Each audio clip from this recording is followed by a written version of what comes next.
চেরাই কাঠ বোঝাই ব্যাটারি চালিত ভ্যান গাড়ি উল্টে দাদা নাতির মৃত্যু হয়েছে। শনিবার বেলা 2:30টার দিকে শেরপুর সদর উপজেলার রৌহা ইউনিয়নের বেলতলী বাজারের পাশে এ দুর্ঘটনা ঘটে। নিহতরা হলেন সদর উপজেলার হালগড়া গ্রামের মোফাজ্জল মিস্ত্রি ও তার 11 বছর বয়সী নাতি হোসাইন। স্থানীয় সূত্র জানায়, চিরাই কাঠ বোঝাই করে ব্যাটারি চালিত ভ্যানে করে হালগড়ার উদ্দেশ্যে যাচ্ছিল দাদা নাতি। তবে এ সময় ভ্যানের এক পাশে দাদা মোফাজ্জল মিস্ত্রি বসা ছিলেন, ভ্যান চালাচ্ছিল 11 বছর বয়সী নাতি হোসাইন।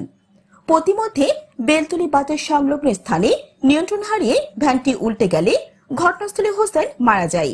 গুরুতর আহত অবস্থায় মোফাজ্জল মিস্ত্রিকে দ্রুত শেরপুর সদর হাসপাতালে নিয়ে গেলে কর্তব্যরত চিকিৎসক তাকেও মৃত ঘোষণা করেন।